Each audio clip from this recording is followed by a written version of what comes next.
बिस्मिल्लाहिर्रहमानिर्रहीम। आज इंशाअल्लाह तबारक व तआला आपको मैं एक आयत बताती हूँ कि अगर कोई शख्स किसी के मकर फ़रेब में और जाल में फंस गया है तो वो क्या करे। अगर वो बेकसूर है तो फिर इस आयत को कसरत से पढ़े, अल्लाह तबारक व तआला उसकी हिफाजत फरमाएंगे। आयत ये है, आयत नंबर 34 है सूरत यूसुफ की, पारा नंबर 12। फस्तजाब लहू रब्बुहु फसरफ अन्हु कैदहुन इन्नहु हुवस समीउल अलीम। इस आयत का तर्जुमा बताने से पहले मैं आपको पारा नंबर 12 सूरत यूसुफ आयत नंबर 33 के बारे में थोड़ा सा बता दूं कि यूसुफ अलैहिस्सलाम ने अपने रब से अर्ज की, काला रब्बि सिजनु अहब्बु इलैया मिम्मा यदऊननी इलैह, कि यूसुफ अलैहिस्सलाम ने अपने रब से अर्ज की, ए मेरे रब, मुझे कैद खाना ज़्यादा पसंद है उस काम से जिसकी तरफ ये मुझे बुलाती है।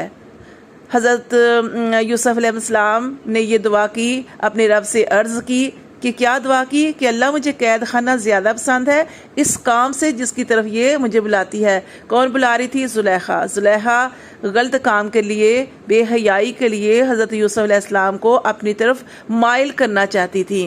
तो यूसुफ अलैहिस्सलाम ने फिर अपने रब से ये दुआ की कि अल्लाह, मुझे इस काम से कैद खाना ज़्यादा पसंद है, जेल ज़्यादा पसंद है। फिर आगे वो कह रहे हैं कि वह इल्ला तसरिफ अन्नी कैदहुन, कि ए मेरे रब, अगर तूने इन औरतों के मकर को ना फेरा, असबू इलैहिन्ना व अकुम मिनल जाहिलीन, असबू इलैहिन्ना, तो ज़रूर मैं भी इनकी तरफ माइल हो जाऊँगा। देखें हज़रत यूसुफ अलैहिस्सलाम कितनी आजिज़ी कर रहे हैं। आज हम कोई काम करते हैं या अल्लाह की मदद आ जाती है, हमारे काम में बरकत हो जाती है, या हम किसी बुराई से बच जाते हैं तो हम कहते हैं मैंने किया, इस तरह के अल्फाज हम बोलते हैं। और देखिए हज़रत यूसुफ अलैहिस्सलाम अपने रब से कितनी आजिज़ी कर रहे हैं। क्या कह रहे हैं? वो कह रहे हैं कि ए मेरे रब, अगर तूने मुझे ना बचाया तो मैं भी इनकी तरफ माइल हो जाऊँगा, तो मेरे रब तू मुझे बचा, और अगर मैं उनकी तरफ माइल हो गया व अकुम मिनल जाहिलीन, तो ज़रूर मैं नदानों में से हो जाऊँगा। फिर अल्लाह ताला ने आयत नंबर 34 के अंदर हज़रत यूसुफ अलैहिस्सलाम को आगे जवाब दिया, तसल्ली दी। फस्तजाब लहू रब्बुहु फसरफ अन्हु कैदहुन, कि अल्लाह ताला ने फरमाया फस्तजाब लहू रब्बुहु, तो कबूल कर दी अल्लाह ताला ने उसकी पुकार, अल्लाह ने उसकी पुकार को सुन लिया। फसरफ अन्हु कैदहुन, और उससे औरतों के मकर को फेर दिया। अल्लाह ताला सुनने वाले हैं, क्योंकि अल्लाह ताला क्या फरमाते हैं, इन्नहु, बेशक वो अल्लाह, हुवस समीउल अलीम, खूब सुनने वाला, खूब जानने वाला है। अल्लाह ताला खूब सुनने वाले, खूब जानने वाले हैं। हाँ, हमारी ही पुकार में कमी है, हमारे ही मांगने में कमी है, अल्लाह ताला तो सुनने वाले हैं। आपने देखा कि हज़रत यूनुस अलैहिस्सलाम ने 3 अंधेरों के अंदर अपने रब को पुकारा। कब?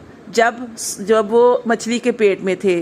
तो एक अंधेरा समंदर की गहराई का अंधेरा, कोई भी नहीं सुन सकता था उनकी पुकार को। फिर मछली के पेट का अंधेरा, फिर रात का अंधेरा। ये 3 अंधेरों के अंदर हज़रत यूनुस अलैहिस्सलाम ने अपने रब को पुकारा। किसने सुना? अल्लाह ताला ने, क्योंकि अल्लाह ताला हुवस समीउल अलीम है, वो खूब सुनने वाले, खूब जानने वाले हैं। तो ये आयत है। तो अगर आप भी किसी के मकर फ़रेब में या किसी के जाल में फंस गए हैं, अपनी इज़्ज़त की हिफाजत करना चाहते हैं, तो आप इस आयत को कसरत से पढ़ सकते हैं। फस्तजाब लहू रब्बुहु फसरफ अन्हु कैदहुन इन्नहु हुवस समीउल अलीम। ये आयत है, आयत नंबर 34, ठीक है, सूरत यूसुफ की। इंशाअल्लाह तबारक व तआला अल्लाह ताला सब की इज़्ज़तों की हिफाजत फरमाए, और हर बुराई से, बुरे शख्स से अल्लाह ताला हम सब को महफूज रखे, मकर फ़रेब से महफूज रखे, बुरे लोगों से महफूज रखे। अल्लाह ताला हम सब की हिफाजत फरमाए। तो अगर कोई इस तरह के मामले में फंस चुका है और बेकसूर है तो इस आयत को बार बार पढ़े, कसरत से पढ़े।